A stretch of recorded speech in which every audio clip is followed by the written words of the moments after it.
Angela, apo, kailangan na nating umalis at baka abutan tayo ng dilim. Bungad sa akin ni Lola Cynthia nang pumasok ako sa opisina ni Mother Yvette. Bit-bit ang dalawang maleta ko. Ngayon kasi ang araw na legal niya akong aampunin mula sa Angels Home Orphanage na naging tirahan ko na mula pa noong sanggol pa lamang ako. Ngayon ay 19 anyos na ako. Ang totoo, ilang gabi ko itong pinag-isipan pero wala akong magawa upang tanggihan si Lola Cynthia. Dahil simula nang magkaisip ako, siya nang tumayong sponsor ko at ng Angels Home. Malungkot akong nagpaalam sa kanila dahil kinakailangan na naming umalis. Malayo ang naging biyahe namin kaya't hindi ko maiwasang makatulog. Naramdaman ko na lang ang marahang pagtapik sa akin ni Lola Cynthia. "Apo, nandito na tayo," wika niya. Napaangat ako ng tingin at inayos ko ang aking sarili. Madilim na palang paligid. Mahaba na rin atang naitulog ko. "Alika na't pumasok na tayo. Si Pedring na lang maghahatid ng mga bagahe mo sa loob at ipapaayos ko na rin sa kasambahay natin," paliwanag ni Lola. "Sige po, Lola." Nakasunod lamang ako sa kanya. Bukod sa malaking gate na pinasukan ng kotse, ay malawak din ang harapan ng malapalasyong bahay. Ngayon lang ako nakakita ng ganito kalaking bahay at hindi ako makapaniwalang dito na ako titira. "Magandang gabi po, Doña Cynthia." "Magandang gabi po, senyorita." Sabay-sabay nabati ng mga kasambahay na sumalubong sa amin. Nahihiya akong yumuko. Naiilang kasi ako sa paraan ng pagtrato nila sa akin. "Kayo nang bahala sa mga gamit ni Angela, ha? Dalhin niyo na lang sa kwarto niya," utos ni Lola. Nagpulasan ng mga kasambahay at pinagkukuha ang mga gamit ko. "Alika, apo, tumuloy na tayo sa kusina. Alam kong nagugutom ka na eh." Nagpalingaling nga akong nakasunod sa kanya. Umaasang makikita ko ang sinasabi ni Lola na apo niya. Pero wala akong makita na kahit isang lalaki. Napansin ata ni Lola ang ginagawa kong paghahanap dahil lumingon siya. "Wala pa si Rafael. Baka mamaya pa yung gabi. Sub-sub kasi iyon sa trabaho eh. Paminsan-minsan naman ay galing sa mga barkada niya. Pero dito naman yun umuuwi. Magkikita rin kayo." Gusto ko lang siyang makita dahil hindi ko alam kung magugustuhan niya ba ako. Mukha kasi akong manong sa suot ko tapos napakasimple ko pang mag-ayos. Malaking dining table ang tumambad sa akin. Bukod sa lahat ay may touch ng gold ang disenyo. Mukhang kahit kutsara pwedeng isanla. Hindi ko akalain na ganito pala kayaman si Lola Cynthia. "Kumain na tayo, apo. Baka lumamig ang pagkain." "Opo, Lola." Nahihiyang sagot ko. Pagkatapos naming kumain ni Lola, ay umakyat na kami sa mahaba't malaking hagdan. Nakakalula talaga dahil ganitong-ganito ang hagdan sa mga fairy tales kung saan bumababa si Cinderella habang suot ang malakit magandang gown niya. Mahaba rin ang nilakad namin bago tumigil si Lola sa pag-akay sa akin. "Dito na tayo, apo. Ito ang magiging kwarto mo," wika niya. Mula baba hanggang taas kong tiningnan ang malaking pinto. Napakaganda ng disenyo nito. Halatang pinaghirapang ukitin ang lahat ng detalye. Mukhang matibay at mabigat din to. "Dito po ang kwarto ko?" Hindi makapaniwalang tanong ko. "Oo, apo. Magpahinga ka na at alam kong pagod ka dahil sa biyahe. Mag-usap na lamang tayo bukas." Pagkatapos niya magpaalam sa akin, umupo muna ako sa malambot na kama. Sobrang yaman pala talaga ni Lola Cynthia. Maya-maya'y nakapag-adjust na rin ako. Kumuha ako ng isang pares sa pantulog at naligo ako sa banyo. Masarap din ang tubig dahil may maligamgam at may katamtaman lang ang tubig. Halos kalahating oras din akong naligo bago ako nagpasyang magbihis na para matulog. Pinatay ko ang ilaw at binuksan ang lampshade bago ako nahiga. Bigla akong napamulat nang may maramdaman akong yumakap sa akin. Paglingon ko, ay mukha ng lalaki ang tumambad sa akin at amoy alak pa siya. "Ah!" Malakas ang sigaw ko at napabalikwas ako ng bangon sa kama. At kinuha ko ang kumot at itinakip ko sa aking katawan. "What the heck? Who are you?" Singhal niya sa akin na ngayon ay nakatayo na rin sa kabilang kama. Sino ka? Bakit narito ka sa kwarto ko? Natatakot na singhal ko rin sa kanya. Tumaas ang kilay niya at mariin akong pinasadahan ng tingin. Kwarto ko ito. Ikaw, bakit ka nandito? Narinig ko ulit ang mahinang mura niya at nagmamadaling lumabas ang pinto. Grandma, open this door! Kalampag niya sa isa pang pinto sa labas. Sinundan ko siya at nagtago muna ako upang hindi niya ako makita. Hanggang sa lumabas na rin si Lola. Grandma, sino yung babae nasa kwarto ko? Bakit nasa kwarto ko siya? Rafael, napag-usapan na natin to, hindi ba? Susunduin ko ang mapapangasawa mo at matutulog na kayo ng magkatabi. So what's wrong with that? Napasinghap ako sa sinagot ni Lola. Kita ko rin ang pagkadisgusto ng apo niya sa akin. Grandma, wala akong naaalala na pumayag ako sa sinasabi niyo. Why are you doing this to me? Seryoso ba talaga kayo? Ipapakasal niyo ako sa babaeng yan? Tingnan mo nga yung itsura niya. Wala pa nga sakaling kinga nila Lane yan. Mukhang basta mo na lang siyang pinulot sa kung saan at inalok ng candy para sumama rito. Rafael, hindi mo kilala si Angela, kaya't huwag mo siyang pagsasalitaan ng ganyan. Galing siya sa ampunan at pinalaki ng mga madre, kaya't alam kong mabuti siyang babae. At huwag mo siyang ikukumpara sa ex mong nang iwan sa iyo. Litanya ni Lola. Napasabunot naman si Rafael sa kanyang sarili. What? Did I heard it right? Ampunan? I can't believe na ipapakasal niyo ko sa babaeng galing lang sa ampunan, Grandma. Kung mga anak pa ng stockholders natin, baka maintindihan ko pa. Pero sa ampunan talaga? Ni hindi niyo nga alam baka kriminal ang mga magulang niyan. Kaya siya pinabayaan sa ampunan. Galit na sigaw niya.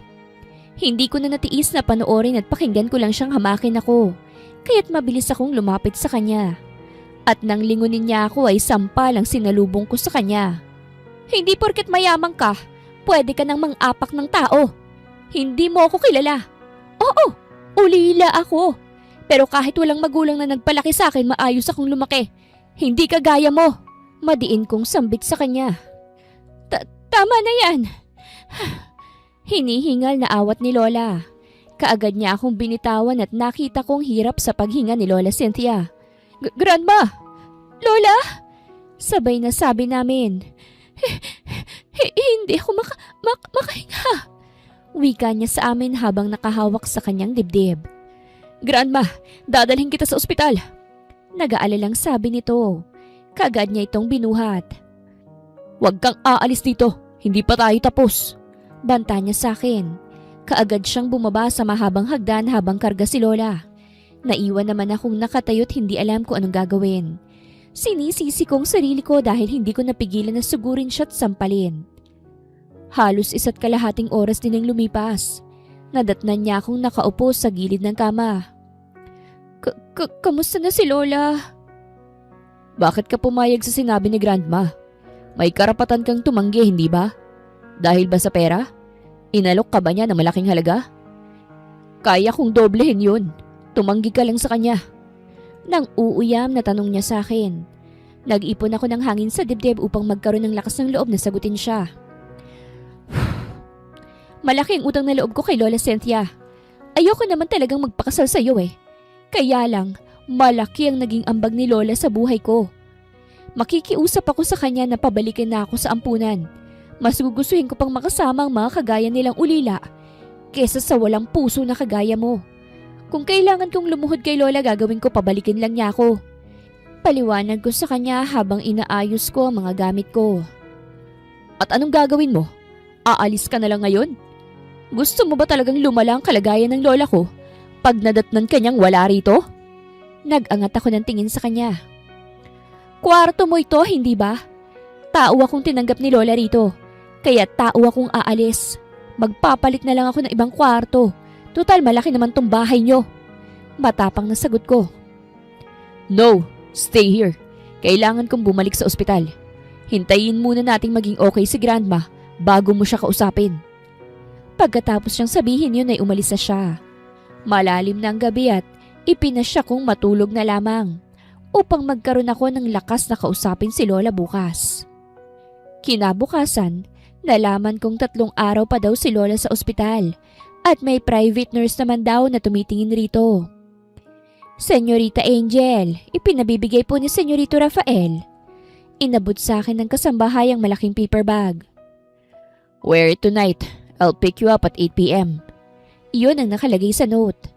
Kinuha ko ang laman ng paper bag. Isang kulay itim na mermaid off-shoulder dress na may makinang na parang diamante sa buong harapan at may mahabang hiwa pa sa kanang hita na nagpaganda pa sa disenyo nito. May isang pares din na kulay itim na stiletto. Bukod ron, may nakita rin akong isa pang kahon. Binuksan ko't napangangako sa mamahaling gold necklace at earrings. Never pa akong nagsuot ng ganitong damit at hindi pa rin ako nakakapunta sa kung anumang party. Sigurado kong hindi yun basta-basta dahil sa napakagandang damit ang gusto niyang isuot ko. Pero bakit naman kaya gusto niya akong isama? 5 minuto bago mag 8:00 ay natapos na rin akong magbihis. May tumulong sa akin na mag-ayos. Makeup artist daw siya na ipinadala ni Rafael. Kaya lang ay nailang ako nang makita ang suot ko sa harapan ng salamin. Sobrang haba kasi ng cut sa kanang binti ko. Kaya pag sinusubukan kong lumakad ay lumalabas ang legs ko. Pati ang cleavage ko ay litaw din. Pababa na ako ng hagdan nang bumukas ang pintuan at iniluwa nito si Rafael. Narinig ko ang mabigat na paghakbang niya na lalong nagpapabigat sa aking paghinga. Hanggang sa masamyo ko ng mabangong amoy niya. Gorgeous. Nabaling ang tingin ko sa kanya nang marinig ko ang boses niya. Ayokong mag-expect kung ako bang maganda o ang damit ko. Nagtamang mata naming dalawa. Kung hindi ko pa narinig ang singhapan sa paligid, siguro hindi maaalis ang titig ko sa kanya. Ngayon ko lang kasi siya natitigan ng ganito. Sobrang lapit niya at malaki rin ang nagiging epekto niya sa akin. Nagulat ako nang ilahad niya ang kanyang kamay. Let's go. Seryosong sambit niya. Inilapat ko ang kamay ko sa kanyang palad at pinagsalikop niya ang kamay naming dalawa. Kitang-kita ko ang ngiti sa labi ng mga kasambahay nila habang ginigiya niya akong pababa. Paglabas namin ng bahay ay inalalayan din niya ako sa pagsakay sa kotse. Saka siya tumabi sa akin sa likuran. Pumasok naman yung driver at inumpisahan na niyang buksan ang makina. Saan tayo? Kinakabahang tanong ko. Malalaman mo rin mamaya. I just wanna thank you dahil pumayag kang sumama. Sambit niya. Mas mahinahon ang boses niya ngayon at mas kalmado. Kaya kahit papano, nakakahinga na ako ng maluwag. Tipid na ngiti na lang naging tugon ko. Sa isang malaking venue ipinarada ng driver ang kotse. Pagkababa ko ay kinuha niya ulit ang kamay ko upang ilagay niya sa braso niya. At dahan-dahan kaming lumakad patungo sa entrance ng venue. Ngunit pag-akyat namin sa baitang ng hagdan ay sumabit ang gown ko sa takong ko. Kaya't na out of balance ako. Mabilis niya akong naikabig na ikinagulat ko dahil yakap niya na ako. Kumabog lalo ang tibok ng puso ko nang magtamang tingin naming dalawa. Naamoy ko rin ang mabango niyang hininga at naramdaman ko ang matigas niyang katawan. Dahil sa higpit ng yakap niya sa bewang ko. Careful. Mahinang bulong niya sa akin. Sobrang lapit na ng kanyang mukha.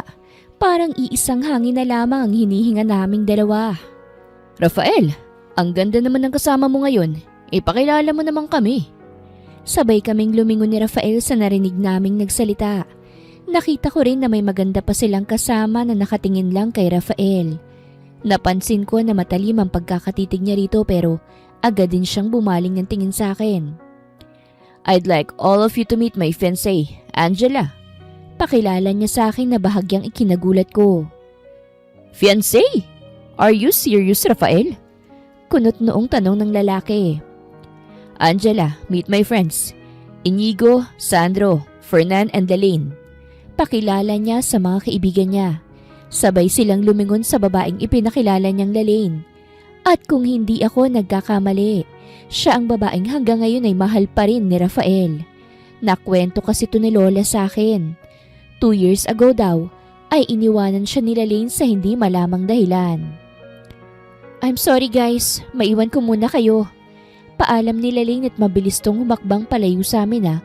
Sinundan din agad ng isa niyang kaibigan. Bumaling ulit sa akin ang mga kaibigan niya. Ngunit ang mga mata ni Rafael ay nakasunod sa likuran ni Lalaine. Napakaganda nga niya talaga. Hindi na ako magtataka kung bakit mahal pa rin niya ito dahil pakiramdam ko, ganun din naman ang babae sa kanya. Nakita kong lungkot sa mga mata niya habang tinititigan niya kami ni Rafael. Akala ko hanggang tanaw lang ang gagawin ni Rafael, ngunit nagulat na lamang ako nang bigla niyang bitawan ng kamay ko at tumakbo patungo sa kung saan nagtungo sila Lane. Gustong mag-unahan ang mga luha ko pero pinigilan ko ang sarili. Hindi ito ang tamang time para mag-self-pity. Ayokong magmukhang kawawa. At bakit naman ako iiyak? Hindi naman totoo ang lahat. Wala namang kaming relasyon. Wala namang kaming nararamdaman para sa isa't isa. Are you okay? Babalik din yun. Baka mag-uusap lang sila. Matagal kasi silang hindi nagkita. Nakangiting wika ni Inigo. Oo nga Angela, pumasok na tayo sa loob. Mag-uumpisa na ang birthday party ni Bernard, ang isa pa naming kaibigan. Segunda naman ang nagngangalang Sandro. Mauna na kayo. May kukunin lang ako sa kotse. Naiwan ko kasi yung purse ko. Nakangiting wika ko sa kanila. Tumango lang sila sa akin at ngumiti. Nagtungo ako sa parking lot dahil naiwan ko naman talaga ang purse ko. Nakalimutan ko kasing bitbitin kanina dahil sa tindi ng kaba ko. Pagkarating ko sa parking lot kung nasaan ang kotse, ay agad din akong pinagbuksan ng driver. Ipapasarado ko na sana ang pinto nang makita ko sa hindi kalayuan si Rafael, habang nakasandal sila Lane sa kotse, at natigalgal ako nang makita ko kung papaano niyang hinalikan sila Lane. Angela, akala ko hindi ka nababalik eh. Nakangiting wika ni Inigo. Ngiti lang din ang itinugon ko sa kanya. By the way, seryoso ba talaga si Rafael? Fiancé ka niya? Kunot noong tanong ni Sandro. Siya na lang po ang kausapin niyo tungkol sa bagay na yan. Nahihiyang paliwanag ko sa kanya. Maya-maya may gwapong lalaking lumapit sa table namin. Sabay-sabay silang nagtayuan. Bro, happy birthday! Bati nila sa kanya. Ito pala ang tinutukoy nilang Bernard. Mukha siyang modelo sa isang business magazine. At kanino namang date ang magandang babae na yan? Pwede ko bang hiramin? Napalingon ako sa likod dahil diretso ang tingin niya sa akin. Ngunit wala namang ibang tao kaya't bumalik ang tingin ko sa kanya. Hi, I'm Bernard Villegas. May I know you? Magalang na tanong niya sa akin na ikinatawa nila Inigo at Sandro. Sorry ka Bernard, hindi mo siya mahihiram dahil fiancé na siya ni Rafael. Wika ni Inigo sa kanya. Napatingin sa kanila si Bernard at wari hindi naniniwala. Are you sure? Di ba bumalik na sila Lane?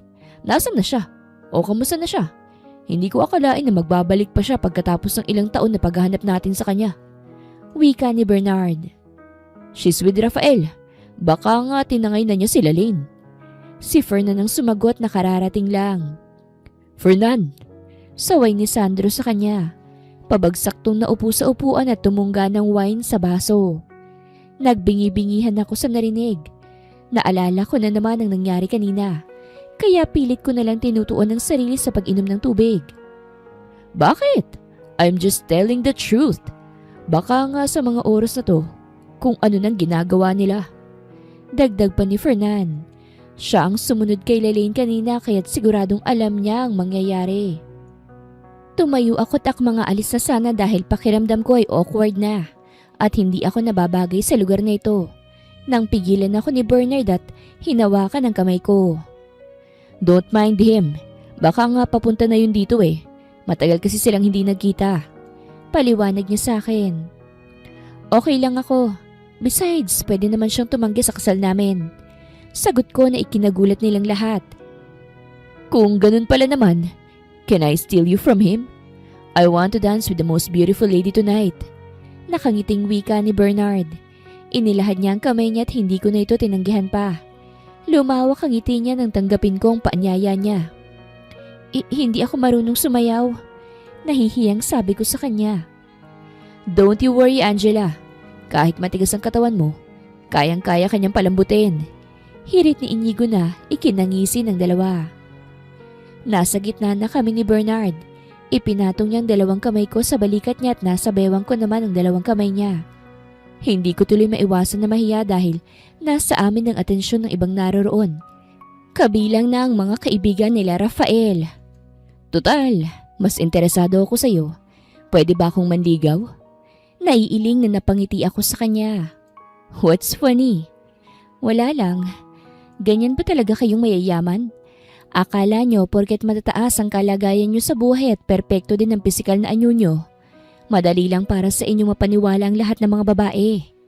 Nakangising tanong ko. Natawa naman siya sa sinabi ko. Inilalapit niya ang labi niya sa tenga ko. So, inaamin mong magandang lalaki ako. Wika niya. Sasagot na sana ako nang bigla kong makita ang madilim na mukha ni Rafael. Mabilis siyang lumakad papunta sa amin. Kanina pa kita hinahanap.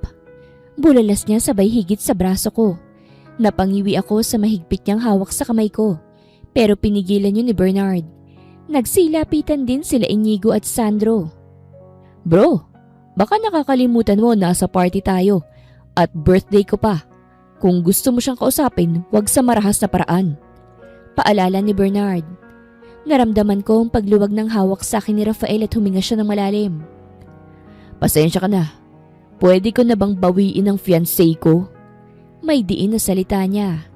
Binitawan ni Bernard ang kamay ni Rafael at humarap siya sa akin. If something happens, lumapit ka lang sa akin. I can save you from him. Sambit ni Bernard sa akin. Stupid! Sagot ni Rafael sabay hila ulit sa akin. Habang papalabas kami ng venue, ay lalong humihigpit ang hawak niya sa kamay ko. Rafael! Ano ba? Nasasaktan na ako! Inis na singhal ko sa kanya. Nasa labas na kami at gilid ng venue nang tumigil siya sa malaking hakbang niya. Kumirot na rin ang paa ko dahil sa sapatos sa suot ko. Ano bang problema mo? Bakit nagagalit ka na naman? Singhal ko sa kanya. Pinilit kong hilahin ang kamay ko at hinarap ko ang matalim niyang titig. Tinatanong mo pa ba? Umalis lang ako sandali, nakikipaglandian ka na? At sa mga kaibigan ko pa talaga. Galit na singhal niya sa akin. Nakikipaglandian? Nagsayaw lang kami sa gitna. Landian agad ang tawag doon. Wow! Ano bang gusto mong gawin ko? Magintay sa entrance kung saan mo ko iniwan at antayin kung kailan kayo matatapos maghalikan. Lalong kumunot ang noo niya sa sinabi ko. Nag-usap lang kami ni Lane. Katwiran niya na ikinatawa ko ng mapait dahil hindi ko na rin mapigilan ng sarili ko. Wow! Nag-usap? Iba na palang ibig sabihin ng nag-uusap ngayon, no? Naghahalikan na? Nang uuyam kong tanong sa kanya. Lumambot ang mukha niya dahil hindi ata makapaniwala sa sinabi ko. You saw us kissing? Kunot noong tanong niya sa akin. Yes. Hungrily and torridly. Ngayon, sinong malandi sa ating dalawa? Naniningkit ang matang tanong ko. Huwag mong bigyan ng mali siya yun dahil wala lang yun sa akin. Mahinahong tugon nito. We don't have proper breakup, Angela. At wala rin akong dapat ipaliwanag sa'yo dahil wala naman tayong relasyon. Parang bombang sumabog sa mukha kong sinabi niya. Wala nga kaming relasyon pero hindi sapat na dahilan yun para gawin niya to sa akin matapos niya akong ipakilala bilang fiancé niya. O alam mo pala ba't ka nagagalit na kausap ko yung mga kaibigan mo? Damn it, hindi mo kilala mga kaibigan ko, Angela. Hindi mo alam kung anong kaya nilang gawin sa isang babaeng gusto nila. Paliwanag niya na ikinatawa ko. Alam mo, hindi kita maintindihan. Bumalik ka na nga sa kanya kung hindi ka pa nakaka-move on and leave me alone. Kaagad akong naglakad palayo sa kanya. Ngunit nakakasampung hakbang pa lamang ako ay hinigit na naman niya ako sa braso. Ano ba? Singhal ko sa kanya. Maaaring ngang hindi ako kagaya ni Lane, pero hindi ko ibababa ang sarili ko para sa kanya. Sasagutin ko na sana siya nang bigla siyang tumigil at may nilingon sa likuran ko. Kaya't lumingon din ako sa tinitingnan niya. Nakita kong pasuray-suray si Lane palabas ng venue. Halos masubsob na ito sa paghakbang sa hagdan. Huwag kang aalis dito. Ihahatid ko lang si Lane. Wala siyang sasakyan at lasing na siya. Naiintindihan mo ba? Hindi na ako nakasagot pa dahil bigla na lamang niya akong iniwan. Kaagad siyang lumapit kay Lane at inalalayan to sa kotse. Nakita ko rin na pilit inaalis ni Lane ng kamay niya pero mapilit si Rafael. Rafael's point of view. Lane is the reason kung bakit ko isinama si Angela sa party. Alam ko kasing dadalo ito sa party ni Bernard. Magkahalong emosyon ang nararamdaman ko nang bigla na lamang siyang umalis matapos kong ipakilala si Angel. I saw pain in her eyes. Nasasaktan ko siya pero kulang pa yun sa kabayaran ng ginawa niyang pag-iiwan sa akin. Ngunit nang sumunod sa kanya si Fernan ay nagpanik na ako. He was also my close friend, kaya't nagpaubaya siya sa akin kay Lalaine. Sabay kaming nanligaw ni Fernan sa kanya pero ako ang sinagot niya. Sa selos na nararamdaman ko'y natagpuan ko na lamang sarili kong hinahabol ang babaeng nang iwan sa akin. Natagpuan ko siyang umiiyak habang yakap ni Fernan, kaya't hinablot ko siya mula sa kanya. Galit na iniwan kami ni Fernan sa parking lot. Is it true? Naikakasal na kayo ng babaeng yun? Emosyonal na tanong niya sa akin. Yes, sambit ko. Ito na sigurong karma ko dahil sa pangiiwan ko sa iyo, Rafael. Sana maging masaya kayong dalawa. Sagot niya sa akin, emosyonal pa rin. Don't worry, Rafael. Hahayaan na kita. Babalik na rin naman ako ng Amerika in 2 weeks from now. Kaya't hindi na rin tayo magkikita pa. Wika niya na ikinabigla ko. Babalik siya sa Amerika? Iiwan niya ako ulit? Aalis na sana siya nang bigla kong hawakan ng kamay niya. Iiwan mo ulit ako? Mahinang sambit ko. Bumalik sa alaala kong nangyari sa akin nung iniwan niya ako. Tinitigan ko siya. Medyo pumayat na siya at wala na rin ang mahaba niyang buhok. But still, she's the girl I wanted to marry. Gustuhin ko mang itanong kung bakit niya ako iniwan. Natatakot ako sa magiging sagot niya. I still love you. And I want you back. Paus na wika niya sa akin. Hindi ko na napigilan ng sarili ko. Mabilis ko siyang kinabig para yakapin. I kissed her like there's no tomorrow. But suddenly, Angela's beautiful face flashes into my mind. I stop myself and look at her. I kissed you, but you don't deserve my forgiveness. Seryosong wika ko sabay alis sa harapan niya. Wala akong pakialam kung anong iniisip niya. Kapag iniwan niya akong muli, hindi ko na siya babalikan pa. I've had enough. I have to move on and be with Angela. Kaagad ko siyang inuwi sa kondo niya. Dito ako umuwi noong iniwan niya ako. We have a lot of memories here, that's why I wanted to be here when I feel I'm drowning from pain. Ibinaba ko na siya sa kama. Umuungol pa rin siya sa kasingan. Tinanggal kong sapatos niya at kinumutan ko siya. Pinagmasdan ko ang maganda niyang mukha habang nakaupo sa gilid ng kama. Bakit mo ko iniwan, Lalaine? Why did you choose to break my heart instead of marrying me? Dahan-dahan siyang nagmulat. We're both staring at each other. And then I saw teardrops from her eyes, falling from the side of her face. Rafael, kahit ano pang dahilan ng pag-iiwan mo sa akin, hindi yun magiging sapat sa sakit na naramdaman ko nang iwan mo ko, Lalaine. You ruined me. You make me lost and empty. You make me feel stupid from waiting for you every day. You hurt me like hell. How could you? Going back here and you said you still love me? Puno ng hinanakit na turan ko sa kanya. I'm sorry. If I could turn back the time, I would still choose to leave you, Rafael. Paulit-ulit na nag-rewind sa utak kong sinabi niya. Matagal bago nagproseso sa akin. Kung hindi pa siya nakatulog, hindi ko pa marirealize ang sinabi niya. I'm sorry. If I could turn back time, I would still choose to leave you, Rafael. Nang dahil sa sinabi niya, natagpuan ko na lang ang sariling binabaybay ang daan palabas ng kondo niya. Baliwala ang sakit na pinagdaanan ko sa nakalipas na 2 taon dahil kaya niya pa rin akong iwanan at saktan. Laglag ang balikat na tinungo kong parking lot. Kaagad kong inutusan ng driver na ibalik ako sa venue. Malakas na rin ang buhos ng ulan. Ngunit pagkarating ko sa venue, nag-uwian na pala ang mga bisita dahil maghahating gabi na rin. Pero kasalukuyan pa rin na naglilinis sa mga tauhan sa venue. Kahit anino ni Angela, hindi ko na makita. Nakaramdam tuloy ako ng konsensya dahil sa pangiiwan ko sa kanya. Hello? Nakauwi na ba si Angela? Tanong ko sa sumagot ng telepono sa bahay. Yes sir, hinatid po ng kaibigan niyo eh. Basang-basa po siya sir at nanginginig sa lamig. Sambit niya. What? Sino kaibigan? Bakit siya basa? Kunot noong tanong ko. Si Sir Bernard po. Nabasa po kasi siya ng ulan eh. Ipinagluto na lang po namin ng arroz caldo para mainitan ng tiyan bago uminom ng gamot dahil masama rin po ang pakiramdam niya. Sagot niya sa akin. May sakit si Angela? Pagbukas ko ng pinto ng kwarto, nakita kong nakahiga si Angela sa kama. Nakatalikod to sa pinto. Nakahinga ako ng maluwag dahil nakita ko na siya. Dahan-dahan akong lumapit sa kanya. Hinipo kong noo niya dahil sabi ni Manang, may lagnat daw to.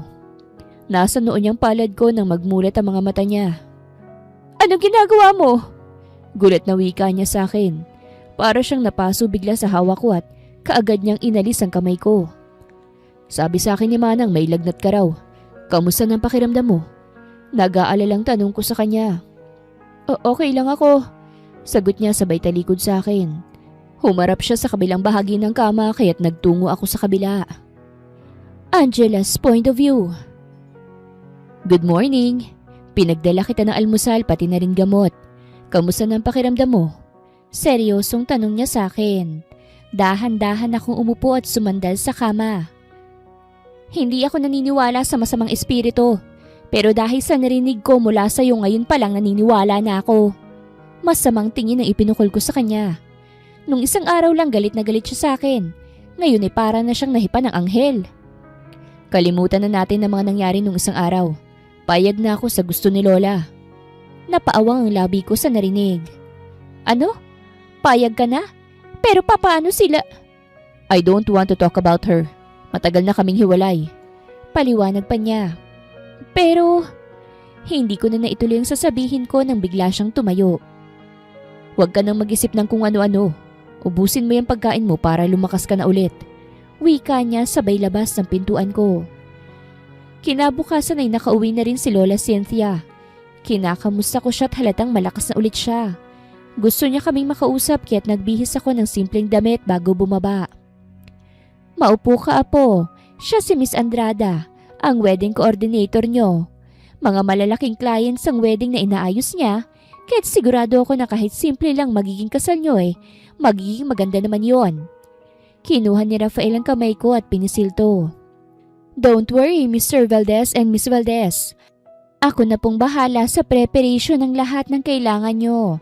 Ang gagawin nyo na lang ay pumunta sa mga appointments na ipapadala ko through email. Bukas din pwede na kayong pumili ng wedding gowns and suits para sa isusuot nyo sa kasal. Paliwanag niya. Nilingon ako ni Rafael. Ano bang gusto mo, mahal? Pwede kang mag-suggest ng kahit ano kay Miss Andrada. Wika niya na ikinagulat ko. Nakita ko ang genuine ng ngiti ni Lola. Sobrang saya siguro niya dahil nakikita niyang magkasundo na kaming dalawa. Baka iniisip na niyang may nangyari na nga sa amin. Ikaw nang bahala, Rafael. Tsaka may tiwala naman ako kay Miss Andrada. Nakangiting sagot ko habang nakatingin sa coordinator. Wala pa siguro siyang asawa. Mas makinis at mas maganda pa ata siya sa akin. Ang haba pa ng legs niya at bagay na bagay ang corporate attire niya sa itsura niya. Pati posture niya napaka-elegante rin. Hindi na ako magtataka na napaka-professional niya. Okay, wala na tayong problema. Ikaw nang bahala, Miss Andrada. Ibibigay ko na lamang ang business email ko sa'yo. Wika ni Rafael. Tumayo na rin siya at nagpaalam. Hinatid pa namin siya sa labas. Nagpaalam na rin si Lola na aakyat muna sa kwarto niya. Paglabas ng bahay ni Miss Andrada, ay saka ako humarap kay Rafael. Bakit gusto mo nang mabilis ang kasal? 1 week agad? Imposible namang atat ka nang makasal sa akin, Rafael. Kunot noong tanong ko. Ngumiti siya sa akin. Trust me. Wika niya na lalong nagpakunot ng noo ko. Habang tumatagal, ay nagiging magaan ang pagsasama namin ni Rafael. Hindi na rin kami nag-aaway. Palagi na siyang nakangiti sa akin at palagi ring maganda ang mood ko. Naging mabilis sa mga araw at preparasyon ng kasal namin. Masyado kaming naging abala ni Rafael dahil sa araw-araw ay magkasama kaming dalawa. Hindi ko alam kung bakit naging magaan na rin ang pakikitungo namin sa isa't isa. O talagang tanggap na niya na hindi siya pwedeng umatras pa sa kagustuhan ni Lola. Ito na ang araw na magiging isa na akong ganap na Valdez. Sa sobrang bilis ng pangyayari ay hindi pa rin ako makapaniwalang ikakasal na ako. At hindi ko na ito matatakasan pa. Kahit mahirap, unti-unti ko na rin tinatanggap ang lahat. Wala na rin akong magagawa pa sa ngayon kung hindi ang sumabay sa agos ng magiging buhay naming dalawa. Kasalukuyan kong pinagmamasan ng aking sarili sa harapan ng malaking salamin. Isang simpleng off-shoulder mermaid lace ang suot kong wedding gown. Nakita ang buong likod ko. Si Lola ang pumili nito para sa akin dahil bagay na bagay daw sa kurba ng katawan ko. Sinalubong ako ni Lola at ni Mother Yvette. Sila kasi ang maghahatid sa akin sa altar. Nang mag-umpisang entourage, ay lalo na akong nanginig sa kaba. "Apo, okay ka lang ba?" tanong ni Lola. Tumango ako. Naramdaman niya siguro ang panginginig ng kamay ko. Malayo pa lang ay tanaw ko na si Rafael. Lalo kong kinabahan sa pagtitig niya sa akin. Nakatayo sa likuran niya ang tatlo niyang kaibigan. Nang makalapit na ako kay Rafael, ay kaagad siyang humalik sa pisngi ni Lola. Nakipagbeso rin siya kay Mother Yvette na tumayo kong magulang simula nang mapadpad ako sa bahay ampunan. Nakangiting kinuha ni Rafael ang kamay ko at inalalayan ako makaupo. Wala pang kalahating oras ay tapos na rin ang misa. Hindi ko na rin namalayan dahil umaapaw ang nararamdaman ko dahil sa halo-halong emosyon. Nagpalakpakan ng lahat ng naging saksi sa pag-iisang dibdib naming dalawa. Lumapit din sila sa amin upang batiin kami. Hindi nakaligtas sa mga mata ko ang pasimpleng pagngiti sa akin ng mga kaibigan niya. Pagkatapos namin magsubuan ng cake at uminom ng wine ay pinakawalan namin ng maraming paru-paro. Hindi ko alam kung para saan yun pero napakaganda nilang pagmasdan. "Are you happy?" Nakangiting tanong ni Rafael. Nasa gitna kami ng dance floor at sweet na nagsasayaw. Ngumiti ako sa kanya bilang pagtugon. "Ikaw, masaya ka ba?" tanong ko. "You're so beautiful," sambit niya habang nakatitig sa akin. "Thank you, Rafael." Nakangiting sagot ko sa kanya. Nasa ganun kaming posisyon nang lumapit sa kanya si Sandro.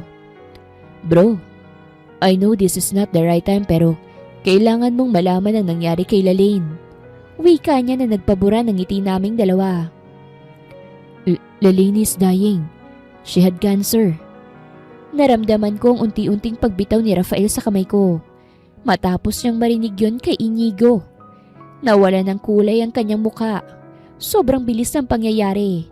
Namalayan ko na lamang ang pagtakbo ni Rafael palayo at ang pag-iwan niya sa akin.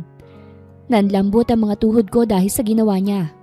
Basta na lamang niya akong iniwan, ni hindi man lang niya muna pinatapos ang kasal namin. Isang oras nang nakalipas mula nang umalis si Rafael. Galit pa rin si Lola kahit alam niyang dahilan ng pag-alis nito. Ipinaliwanag ni Bernard ang lahat kung bakit siya umalis.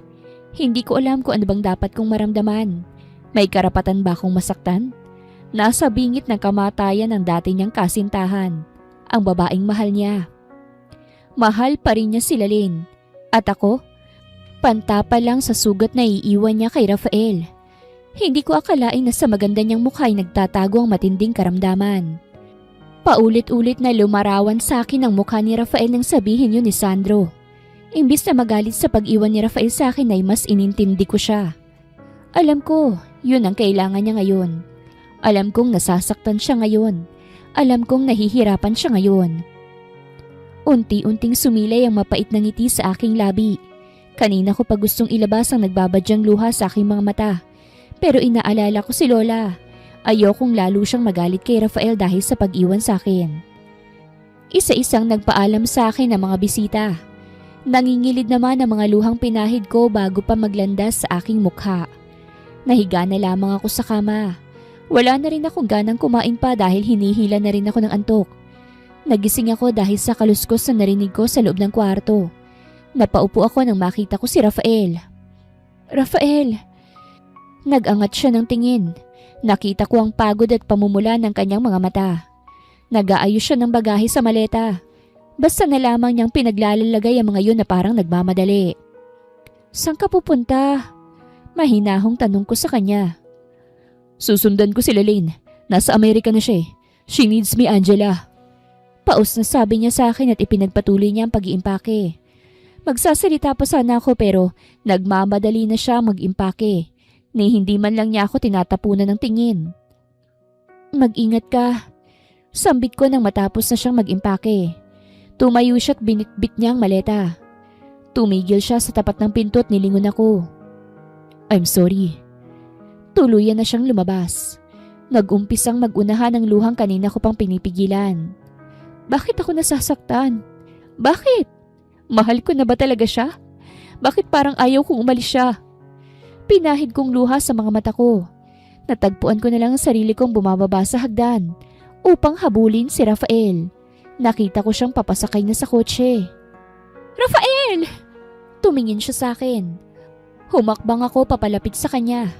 Kahit hindi ako sigurado sa sasabihin niya. Kailan ka babalik? Tanong ko. Gusto ko siyang yakapin pero hindi ko kaya. Hindi ko alam. I'm sorry but I have to go. Pagkatapos niyang sabihin yun ay sumakay na siya sa kotse. Gustong tumiklop na mga binti ko habang tinatanaw ang papalayong kotse ni Rafael. Hindi ko na pinigilan ang paglandas ng aking mga luha. Umabot ng 2 linggo ay hindi pa rin siya umuwi sa bahay. Si Lolang namamahala ngayon sa negosyo niya. Sa katunayan, nasa labas siya ng bansa para sa business conference. Nabalitaan ko rin kay Inigo na wala na sila Lane. Kaya't labis akong nag-aalala kay Rafael. Lumipas ang maghapon pero nakatulala pa rin ako habang nakaupo sa ibabaw ng kama. Nakailang balik na rin dito si Manang Adela para kamustahin ako at kumain. Pero hindi pa rin ako bumababa. Hihiga na sana ako sa kama upang magpahinga nang bumukas ang pinto. Rafael? Agad akong bumaba ng kama at sinalubong siya ng yakap. Bumalik ka na! Nag-angat ako ng tingin upang makita ang mukha niya. Malaki ang ibinagsak ng katawan niya. Sabog din ang buhok niya at makapal na ang tumutubo niyang balbas sa mukha. Nakita kong malamig at walang emosyon na mga mata niya at iniwasan akong tingnan.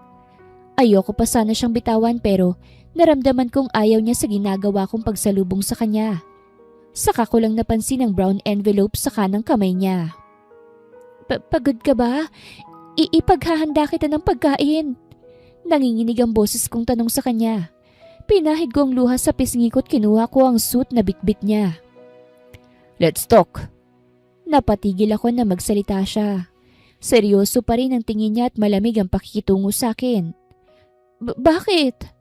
Kinakabahang tanong ko. Inabot niya sa akin ang brown envelope at kinuha ko yun sa kamay niya. Open it. Dahan-dahan kong kinuha ang papel sa loob. Bumungad agad sa akin ng isang tseke, pero hindi ko yun pinansin. Sa halip, napadako ang tingin ko sa kasunod na papel. Annulment agreement? Yes. Sign it and leave. Napaawang ang labi ko sa narinig mula sa kanya. Gusto na niyang ipawalang bisa ang kasal namin. Ikaw nang bahala kung magkanong halagang kailangan mo para mag-umpisang muli. Ipapaasikaso ko agad yun sa sekretarya ko para maipadala na sayo. Nag-init ang sulok ng aking mga mata at hindi ko na napigilan ng umiyak sa harapan niya. Pero wala man lang ako nakitang pagbabago sa tingin niya sa akin. Akmang lalabas na siya ng kwarto nang pigilan ko ang braso niya. Bakit? Paus na tanong ko sa kanya. Patuloy pa rin sa pagtulo ang mga luha ko. Hindi kita mahal, Angela.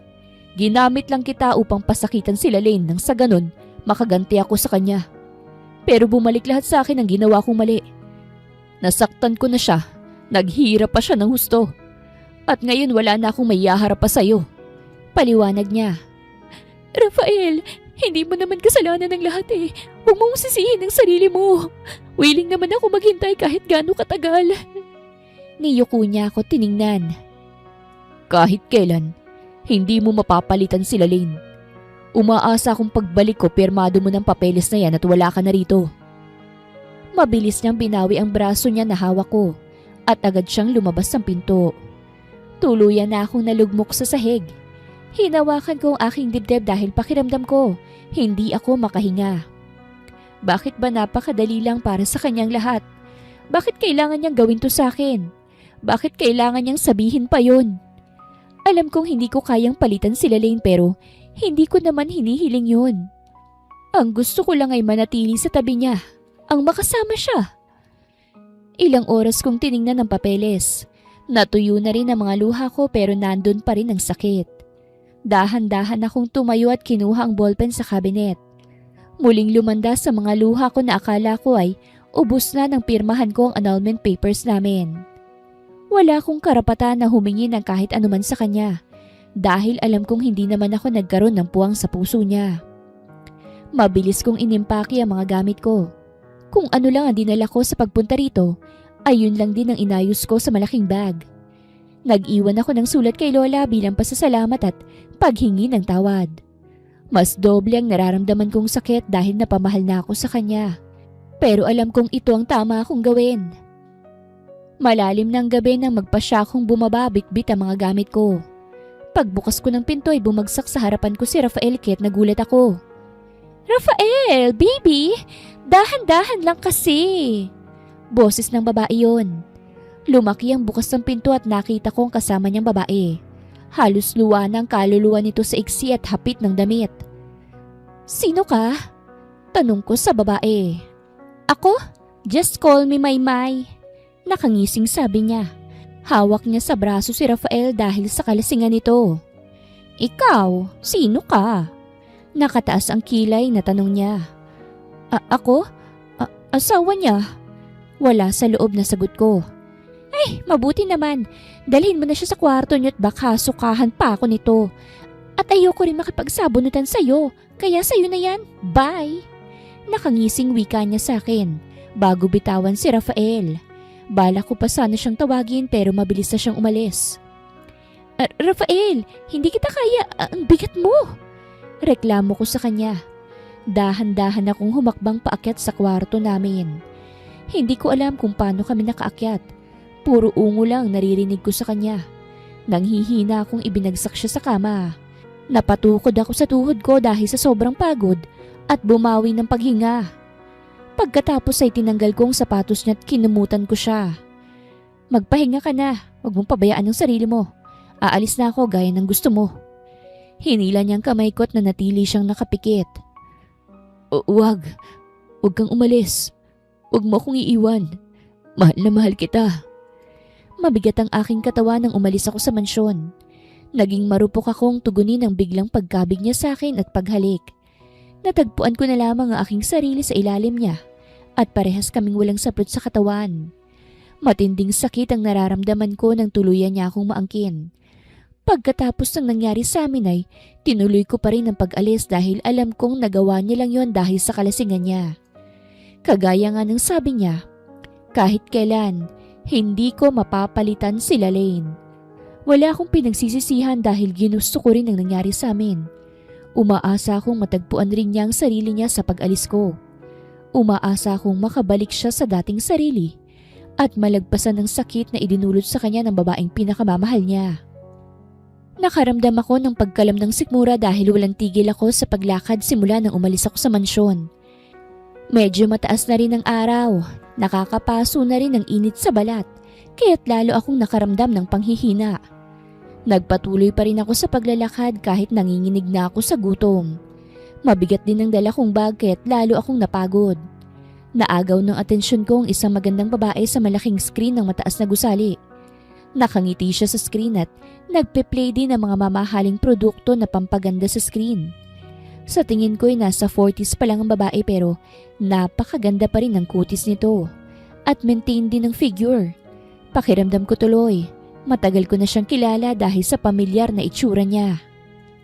Nakaramdam ulit ako ng labis na pagkahilo. Dahil na rin siguro sa pagod at gutom ko. Hindi ko maiwasang mapasandal sa mamahaling kotse na nasa gilid ng malaking building. Ibinaba ko ang aking mga dala at pinilit labanan ng pagkahilo. Ngunit pakiramdam ko, mas lalo pang umikot ang paningin ko hanggang tuluyan na akong mabuwali sa tabi ng kotse. Narinig ko na lamang ang pagbukas ng pinto at ang pagsigaw ng isang babae. Inaninag ko ang mukha niya ngunit tuluyan na rin nagdilim ang aking paningin. Nang magising ako ay kulay puting kwarto ang tumambad sa akin. Kung hindi ako nagkakamali, nasa ospital na ako dahil sa nakakabit na swero sa kamay ko. "Thank goodness you're awake!" Wika ng magandang babaeng nakatunghay sa akin. Ipinikit ko ang aking mga mata at dumilot ulit. Hindi kasi ako makapaniwalang siya ang nakikita ko. Ang babaeng nasa malaking screen ay nasa harapan ko na ngayon at mas maganda pa siya sa personal. "Kamusta ka na?" Nag-aalalang tanong niya. Hindi pa rin ako makapagsalita dahil masyado akong nakatuon sa kabuuan niya. Pakiramdam ko kasi matagal ko na siyang nakilala o nakita. Okay lang po. Bakit po ako nandito? Nahimatay ka kasi sa gilid ng kotse ko. Sagot niya. Pasensya na po kayo, ma'am, kung naabala ko pa po kayo. Okay na po ako. Wala po akong pambayad sa ospital kaya kailangan ko na pong lumabas. Akmang tatayo na ako nang pinigilan niya ako. It's okay, Iha. Ako na bahala sa'yo. Magpahinga ka na lamang dito. Ang sabi ng doktor wala naman daw problema sa'yo. Kaya lang mahina ka pa. Kailangan mo rin kumain. Napansin kong namumutla ka't pagod na pagod. May dala ka pang malaking bag. Pwede ko bang malaman kung ano nangyari sa'yo? Tanong niya. Nangilid ang luha ko nang maalala kong nangyari kahapon sa pagitan namin ni Rafael. Are you okay? Hindi na kita pipilitin kung ayaw mo. May pamilya ka ba? Tatawagan ko sila para malaman ang kalagayan mo. Sunod-sunod akong umiling. Simula nang umalis na ako sa mansyon ay nawalan na ako ng pamilya. Hindi naman ako makakabalik sa ampunan. Wala po akong pamilya. Mag-isa na lang po ako sa buhay. Tuluyan ang bumuhos ang aking luhat na pahigbi na lamang ako sa kama. Ngayon lang rumihistro sa utak kong lahat. Isang hagod sa likuran ang nagpaangat sa mukha ko. Nakita kong labis siyang nag-aalala sa akin. Huwag kang mag-alala. Simula ngayon ako na ang magiging pamilya mo. Saad niya na ikinagulat ko. Po? Hindi makapaniwalang saad ko. Sapat na sa akin ang damayan niya ako pero ang sabihin niyang magiging bahagi na ako ng sinasabi niyang pamilya ay hindi ko inaasahan. Nakangiti siya sa akin na tumango. Oo, simula ngayon hindi ka na nag-iisa.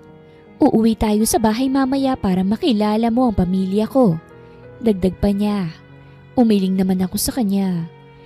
Pero hindi niyo po ako kilala, ma'am. Tapos isasama niyo po ako sa inyo? Nagtatakang tanong ko. Iha, kahit hindi kita kilala magaan ang loob ko sa'yo. At sigurado akong may mabuti kang puso. Sabi niya, lalo naman akong napahikbi. Pareho pala kami ng nararamdaman. Hindi ko akalain na sa likod ng maganda at maamo niyang mukha ay maganda rin ang puso niya. Niyakap niya ako nang wala na akong nasabi pa. Masaya kong nakatungtong na ulit ako sa airport ng Pilipinas. 1 taon na rin ang nakalipas. Kalalapag lang ng eroplano na sinakyan namin mula sa Korea. 1 linggo matapos akong iuwi ni Ma'am Frida sa kanilang mansyon, ay lumipad na agad kami patungong Korea. Para sa skincare products na dinedevelop ng malaking kumpanya roon at eksklusibong nakapangalan sa Amore Corporation, ang kumpanyang pagmamay-ari ng asawa ni Ma'am Frida na si Sir Allen Kim, isang half Korean and half Filipino. Akong nagsilbing sekretarya ni Ma'am Frida, tagasagot ng tawag at taga-check ng mga appointments niya. Naging mabuti sila sa akin kaya't ginawa kong lahat para suklian yon. Isang Amore Corporation sa pinakatanyag sa skincare products sa Asia, maging sa iba pang western countries. At marami ang tumatangkilik dito na mga sikat na artista, modelo at iba pang kilalang personalidad. Ma'am, bakit kailangan na nating umuwi agad? Hindi ko man lang na-enjoy ang Jeju Island. Akala ko pa naman magiging bakasyon na natin yun. Reklamo ni Athena. Siyang nag-iisang anak ni Ma'am Frida at Sir Augusto. 5 taon ang agwat ng edad niya sa akin at napakaganda rin niya. Pero mas kamukha siya ng kanyang ama. Athena, pwede ka namang bumalik doon anytime anak. Kung gusto mo isama mo si Marinor. Puro trabaho kasing inaatupag niya nung umalis tayo. Kaya't siguradong hindi na niya na-enjoy ang winter season doon. Nakangiting paliwanag ni Ma'am Frida. Simula nang dumating kami sa Korea, ay Marinor na talaga ang tawag niya sa akin. Kaya't medyo nasasanay na rin ako. By the way, Mom, nandito na tayo sa Pilipinas. Why are you still calling her Marinor? Nagtatakang tanong nito. Kinuwento ko kasi sa kanya ang nangyari sa akin. Na lumaki ako sa bahay ampunan at inampon ng isang mayamang pamilya. Naikwento ko rin ang pagpapakasal ko kay Rafael Valdez. Kaya alam lahat ni Ma'am Frida ang past na nangyari sa akin. Because I want her to start a new life with us. You mean, hindi na siya si Ate Angela Valdez? Kunot noong tanong ni Athena. Yes, she's now Marinor Velez. Gagawin kong legal ang pangalan niya rito para hindi na tayo mahirapan ulit kung pupunta tayo ng ibang bansa. Sa loob ng 1 taon na pananatili namin sa ibang bansa, ay ginugol ko ang lahat ng oras ko sa trabaho. Tama si Ma'am Frida. Dapat, sapat na ang 1 taon para makalimutan mo ang mga masasakit na alaala. Pero may bahagi pa rin sa puso ko na itinabi ko para sa kanya. Siguro, in time, kusa na lang ding mawawala yon. Pagkarating namin sa malaking bahay nila Tita Frida, ay dumiretso na ako sa aking kwarto. Napagod kasi ako sa mahabang biyahe namin. Kinabukasan ay 6:00 pa lamang ng umaga gising na ako. Tumuloy ako sa gym na nasa loob ng mansyon upang magpapawis. Ipinasya kong maligo na rin. Pagbaba ko, naabutan kong nagbabasa si Tito ng newspaper. Samantalang si Tita Frida ang naghahanda ng almusal. May mga kasambahay naman sila pero mas gusto ni Tita Frida na siyang mag-asikaso sa mag-ama niya kapag nasa bahay ito. Good morning po. Nakangiting bati ko sa kanila. Tumangulang si Tito at ngumiti naman si Athena. Nakatulog ka ba ng maayos? Tanong ni Tita. Opo Tita, may ipapagawa po ba kayo? Umupo ako sa harapan at kumuha ng pancake. Hindi na ako gaanong naiilang sa kanila at nasanay na rin akong kumilo sa harapan nila. Ate, naalala mo ba yung sinabi ni Mami na gagawin kang brand model ng Amore Whitening Skincare Products? Nakangiting tanong ni Athena. Ha? Oo, pero napag-usapan na namin yun ni Tita na hindi ko kaya. Pagdadahilan ko sa kanya. Sinabi na yun ni Tita Frida pero tumanggi ako dahil baka maging daan pa yon para makita ulit ako ni Rafael. Hindi naman ako pumayag na tanggihan mo yon, Marinor. Saad ni Tita na ikinagulat ko. Ibig pong sabihin, nakapagdesisyon na po kayo na ako ang kukunin nyo? Hindi makapaniwalang tanong ko. Bumaling naman si Athena sa akin. Why not? Wala pa kaming nagiging modelo na kasing ganda mo at sexy mo, ate. Kung pwede nga lang ako, kaso ayaw naman ni Dad na magsuot ako ng revealing outfits sa photoshoots. Kapag siguro nasa tamang edad na lang daw ako. Kaya tamang pang mild whitening face cream na lang ang beauty ko. Nakangusong sabi ni Athena. Natatawa naman si Titang nakatingin sa kanya. Ano pong ibig sabihin ni Athena na revealing outfit? At saka marami naman pong modelo at magagandang artista na pwedeng maging endorser ng Empress. Wika ko. We want fresh face, Marinor. And besides, you're perfect for the products. Bukod ron, ginagamit mo rin yun. Kaya siguradong maraming tatangkilik sa Empress Skincare ng Amore. Seryosong saad ni Tito. Kapag siya nang nagsabi, parang wala na akong magagawa pa kung hindi sundin dahil matagal na rin naman akong kinukumbinsi ni Tita Frida. Royal Goddess ang magiging tema ng photoshoots at pinaghandaan talaga ng Amore ang paglo-launch ng Empress. Kaya sana, paghanda mo rin ang magiging outfit mo sa araw na yon. Dagdag naman ni Tita. Don't you worry, Mommy. Ako nang bahala kay Ate Marinor. Nakangiting wika ni Athena. 1 linggo lang ang lumipas at nakahanap na kami ng perfect location. Sa Batanes gaganapin ang photoshoots. Maayos din ang setting ng lugar. Pinaghalong Greek with royal touch ang naging theme kaya't lalo akong kinakabahan kung kakayanin ko bang panindigan ang pagiging modelo ng Amore. Bukod sa magaganda at kulay berdeng bundok ay nasa harapan pa kami ng kulay asul na dagat. Huwag kang kabahan, ate. Just look at the camera and feel it. Kung gaano ka kaganda, pati na rin ang katawan mo. Wika pa ni Athena. Suot ko ang mamahaling kulay pulang elastic satin dress na exposed ang balikat, tiyan at hita sa tuwing lumalakad ako. Okay, are you ready, Marinor? Tanong ng photographer. Yes. Nakangiting sagot ko pero kinakabahan pa rin ako. 5 minuto rin atang inabot bago siya nasatisfy sa pose ko. Nakatulong din ang banayad na hangin sa suot ko kaya't naging mas magandang kinalabasan ng lahat ng larawan. Bukod ron, kinuhanan din nila ako ng video kung saan naglalakad ako sa gilid ng bundok, overlooking ang asul na dagat bilang background, at pati na rin sa mataas na bato kung saan humahampas pang banayad na alon. Suot ko ang kulay pulang damit na mahaba ang laylayan sa likuran. Halos kalahati ng katawan kong exposed. Tanging dibdib pababa ang natatakpan. Yun daw kasi ang ilalagay nila sa mga advertising page online.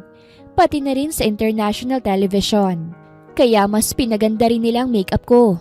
Parang naging modern royal empress ang naging itsura ko. Dahil na rin sa pangalan ng brand na Empress. Rafael's point of view. I am now looking at the most beautiful girl in my eyes. She's wearing a red elegant dress, revealing every curve of her body, walking like a fragile crystal, and smiling like an angel in front of every person at this huge event where she's the center of attraction. Nang makita ko siyang bumababa sa mamahaling kotse, habang inaalalayan ng isang Koreanong businessman na si Kim Jong-un, isa sa pinakabatang CEO na nakabase sa Korea, ay gustong-gusto ko nang takbuhin siya at agawin ng kamay niya. Isang taon ko nang hinahanap ang babaeng hindi ko matagpuan. Ang babaeng basta ko nalang pinaalis at sinaktan. Kulang na lang baliktarin kong buong Pilipinas mahanap ko lang siya. I was too desperate to see her again. And then I saw her pictures online. Ang babaeng pinilit na ipakasal sa akin ni Grandma. Her angelic and innocent face na kahit minsan hindi nawala sa isip ko. Sinabi ko rin ang tungkol sa kanya kay Grandma at gustong-gusto niya itong makita. Halos isang buwan din akong hindi kinausap ni Grandma dahil sa pagpapaalis ko kay Angela. Pumunta na rin kami sa bahay ampunan noon eh. Umaasa na nandun lang siya pero bigo kami. And now, I'm looking at her, smiling to Mr. Kim. Hindi ko maiwasan ang pag-igting ng aking panga sa tuwing makikita kong paghawak niya sa bewang ni Angela. Para bang sinasabi niyang sa kanyang babaeng hawak niya at walang pwedeng umangkin sa kanya. Inaamin kong napakagwapo rin ito, lalo sa suot nitong dark suit pero hindi ako papayag na malamangan ng kagaya niya. I have my ways of owning my wife again. Mula sa malayo, kitang-kita kong lahat ng paggalaw niya. How she walked gracefully in front of the crowd, including Mr. Kim na hindi man lang inaalis ang tingin sa asawa ko. Pati na rin ang pag-upo, pagtayo at matamis niyang pagngiti sa mga bisita ng event. Are you ready? Tanong ko sa waiter na lumapit sa akin. Yes sir, siguradong after 5 minutes, makakaramdam na siya ng pagkahilo. Sagot niya. Okay, make sure everything is under my control. Bilin ko bago niya ako iniwan. Hindi ko na matagalan ang pagtitig sa kamay ni Mr. Kim na nakapaikot sa bewang ni Angela. Tonight, you'll be mine again forever, Angela. Nakita ko kung papaanong kumilos ang mga nakatalagang tauhan ko sa event. Mahirap siyang lapitan dahil sa mga bodyguards ni Mr. Perfetti. 3 minuto nang nakalipas mula nang ibinigay ng waiter ang cocktail drink kay Angela. Napansin ko ang paghawak niya sa kanyang noo. Lumapit siya kila Mr. and Mrs. Perfetti at nagpaalam na. Kaagad akong tumayo mula sa malayong upuan at sinundan ang tinatahak niyang daan. Mabuti na lamang at sa mamahaling hotel nila ginawang launching ng bagong produkto ng Amore. Sigurado akong patungo na siya sa kanyang VIP room. Nakasunod lang ako sa bawat hakbang niya habang pilit na nilalabanan ng pagkahilo. Siguro'y para na rin siyang dinuduyan ngayon dahil malapit ng mag-5 minuto mula nang inumin niya ang alak na yon. Napahinto siya sa paglalakad at sumandal sa dingding ng hallway. Bago pa siya mawala ng malay, ay naging maagap ako sa pagsalo sa kanya. Kaagad ko siyang binuhat at dumaan ako sa likod na daan upang hindi makaagaw ng atensyon. Mabuti na lamang at umaayon ang lahat sa plano. Nakaalalay naman ng mga tauhan kong haharangin ng kung sino mang magtatangkang bawiin siya sa akin. Buhat-buhat ko pa lang siya pero kakaibang ligaya ng aking nararamdaman. Kung pwede ko lang siyang halikan ngayon, gagawin ko na. But it's worth to wait for that moment. Angela's point of view. Napangiti ako dahil sa pamilyar na bangong naaamoy ko. Naramdaman ko rin ang mainit niyang hininga sa pagitan ng aking leeg. Hindi ko maiwasang mapaungol nang maramdaman ang malambot niyang labi sa aking labi. Magaan lang ang halik pero naguudyok sa akin na tugunin ko yon. Hanggang sa bumaba yun sa aking panga, leeg at balikat. Naramdaman ko ang marahan niyang pagbaba sa manipis na tela sa aking balikat at ang paghapik pa niya sa katawan ko. Higit sa lahat, ang matigas na bagay na kumikiskis sa hita ko. Parang hindi ito panaginip. Parang bigla akong napamulat. Ang inaakala kong panaginip ay totoo palang nangyayari. Ngunit gano'n na lang pagkabigla ko ng magtamang mata naming dalawa. "Hi mahal, good morning." Nakangiting bati niya sa akin. Kaagad kong sinipa ang junjun niya sa pagkabigla. "Oh shit!" Bulalas niya pero hindi ko pinagtuunan ng pansin kahit nasaktan pa siya sa ginawa ko. "Rafael, anong ginagawa ko dito? Bakit ako nandito? Anong ginagawa mo sa akin, ha? Papaanong..." Ang huli kong naalala ay ang pagtikim ko ng cocktail drink na yun sa party kagabi. Pagkatapos ay nagpaalam na ako sa kanila dahil nakaramdam ako ng antok. Umakyat ako sa room para magpahinga nang biglang napalingon ako sa glass wall. Mula sa hinihigaan kong kama ay tanaw na tanaw ang kulay puting buhangin at kulay asul na dagat. "Oh no! Walang hiya ka? Saan mo ako dinala, ha? Ibalik mo ako kila tita!" Sigaw ko habang hinahampas ko siya ng kamay ko. "Angela, huminahon ka. Andito tayo para mag-honeymoon." Nanlaki ang mata ko sa sinabi niya. "Honeymoon? Sira ba yung tuktok mo? Anong honeymoon na sinasabi mo? Hiwalay na tayo kahit ibalik mo ako sa amin."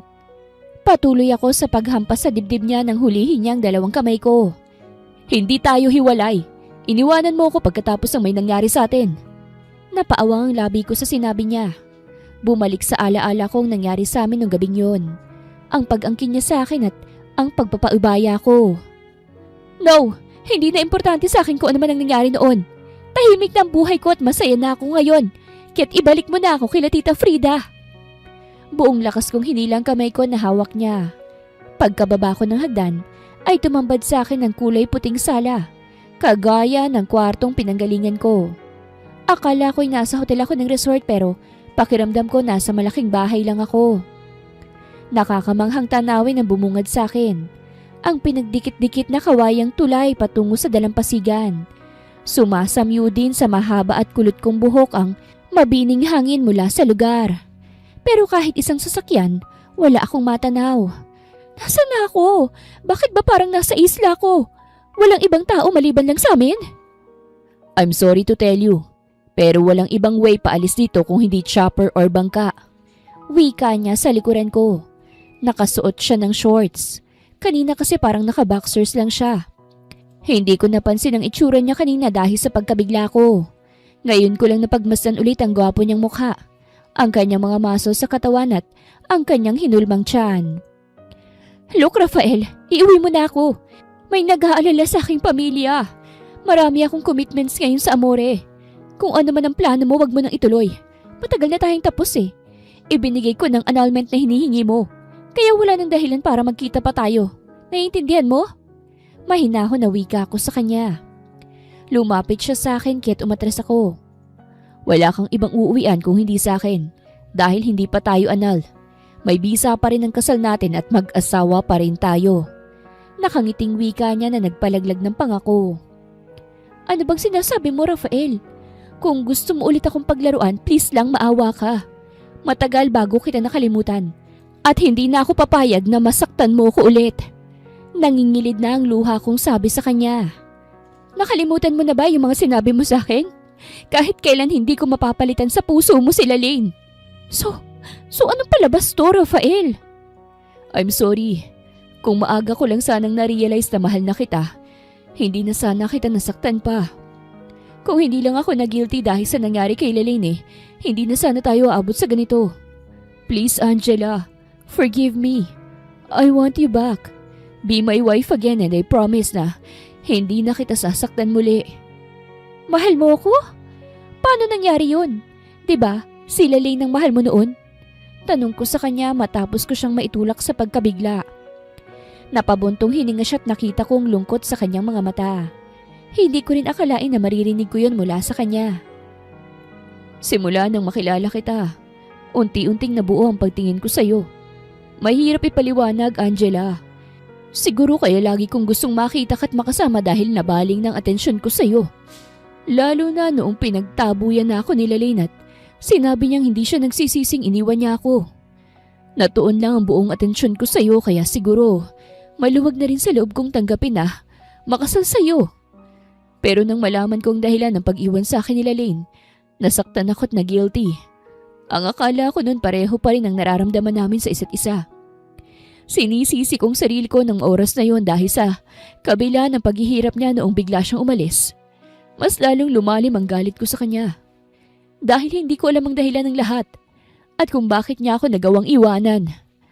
At naisip ko ang pinagsamahan namin ng 2 taon. Ginawa kong lahat upang gumaling siya.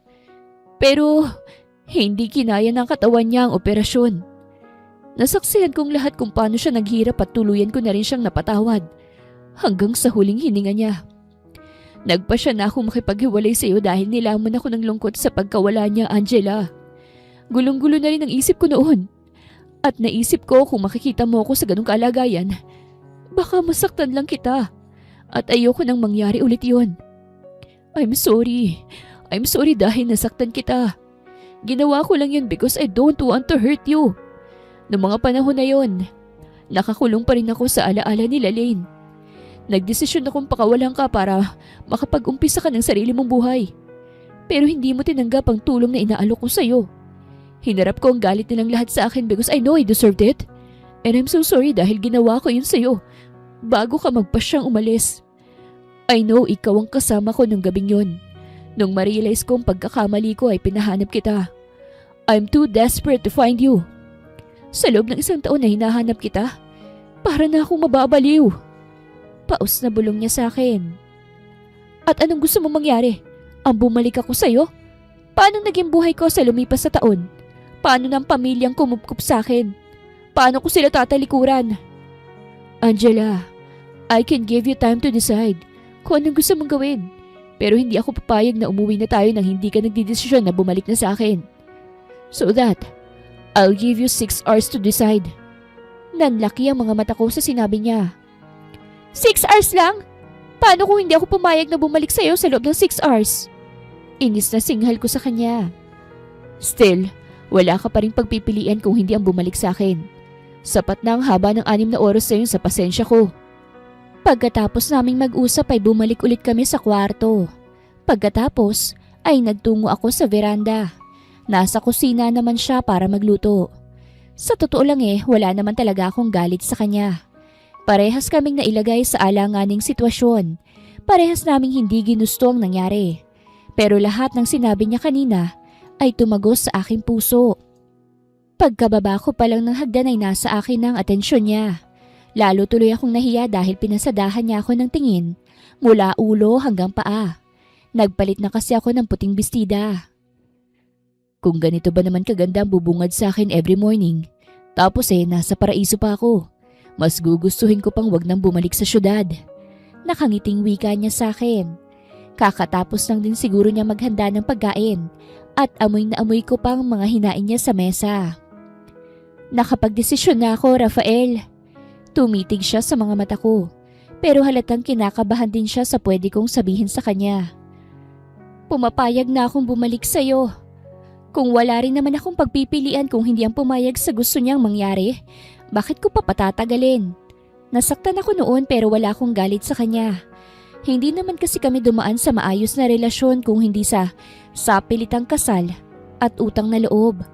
At hindi naman nagbagong nararamdaman ko para sa kanya. Sa totoo lang masayang puso ko sa lahat ng narinig kong paliwanag niya. Buong akala ko wala talaga siyang nararamdaman para sa akin. Ngunit ngayon, kitang-kita ko sa mga mata niya ang pagsisisi. At sino ba naman ako para hindi magpatawad? Ngunit hindi naman ganun kadaling bumalik sa kanya. Dahil maraming mga naka-line up na proyekto ang Amore para sa akin. Naging matagumpay ang launching ng Empress Products. Bukod sa tumaas ang sales ng Amore, maganda rin ang naging feedback ng mga gumamit nito. Really? Pumapayag ka na bumalik sa mansyon? Hindi makapaniwalang tanong ni Rafael. Kitang-kita ko ang pagningning ng mga mata niya. Nasasalamin kong masaya talaga siya sa sinabi ko. Kaagad siyang lumapit sa akin at niyakap ako ng mahigpit. Naramdaman ko pa ang pag-angat ko sa ere dahil binuhat niya ako. Dahan-dahan niya akong ibinabat nagbantay ang mukha naming dalawa. Sa isang kondisyon, pahabol kong ikinasimangot niya. Ano naman yun? Payagan mo kong magtrabaho sa Amore at payagan mo kong tawagan si Tita Frida dahil siguradong nag-aalala na sila sa akin. Wika ko. Binitawan niya ako at seryoso na siyang tumingin sa akin. Papayagang kitang tawagan sila, pero hindi mo sasabihin kung nasan tayo ha. Sunod-sunod akong tumango. Pero ang pagtatrabaho mo sa Amore, hindi. Ayokong magsusuot ka ulit ng mga ganong klaseng damit. Ayokong may ibang lalaking tumitingin sa personal man o sa larawan mo. Kaagad niyang hinawakan ng kamay ko at iginiya niya ako sa table. Ipinaghila niya ako ng upuan at nang makaupo na ako, ay umikot na siya sa kabila para umupo na rin. Maliit lang ang glass table kaya't malapit pa rin kami sa isa't isa. Kaninong isla ba to? Bakit dito mo naman ako dinala? Tanong ko. Nilagyan niya ng pagkain ng plato ko at nagumpisa na rin akong kumain. Hindi maikakailang masarap nga siyang magluto. Nakangisi siyang tumingin sa akin. This is my private property. Exclusive lang for the two of us. May mag-asawang nakatira sa likuran ng isla. Sila ang pinapag-maintain ko ng kalinisan dito. At wala pang nakakapunta rito kung hindi ikaw lang. Dito tayo bubuo ng magiging anak natin. Pagkatapos namin kumain ay naglakad na kami sa dalampasigan. Pinagmamasdan namin ang paglubog ng araw at ang magandang formation ng mga ulap sa langit. Habang nakatayo at nakayakap lang siya sa likuran ko. Masarap sa pakiramdam. Tahimik. Ito yung lugar na magkakaroon ka ng peace of mind at malayo sa kahit anumang ingay sa syudad o mga tao sa paligid. Bukod doon, masarap din pakinggan ang paghampas ng alon sa dalampasigan. Para itong musika na nag-aalis ng mga bagabag, hindi lang sa isip, pati na rin sa puso. Angela, sambit niya habang nakayakap pa rin sa akin. Mahigpit ang hawak niya sa kamay ko, kahit nakakulong na ako sa harapan niya. Ano yun? Uuwi na ba tayo? Sagot ko. Ipinihit niya ako paharap sa kanya. Uuwi? Ayaw mo na ba akong kasama? Diba, tinawagan mo sila. Ano pang Nagulat siya nang bigla ko siyang halikan sa labi. Ang dami niya kasing sinasabi. Why did you kiss me? Kunot noong tanong niya. Ayaw mo ba? No, bakit smack lang? Napakamot ako ng bahagya sa ulo.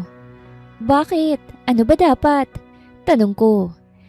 Napakagat ako sa ibabang labi dahil para akong kinakabahan sa pagtitig niya. We're not teenagers anymore. So, what do you mean? I want more than that. Hindi na ako tumutol nang buhatin niya ako mula sa dalampasigan papunta sa White House. Sa bukana pa lang kami ng bahay ay tanaw ko na ang nakasinding kandila sa daraanan namin.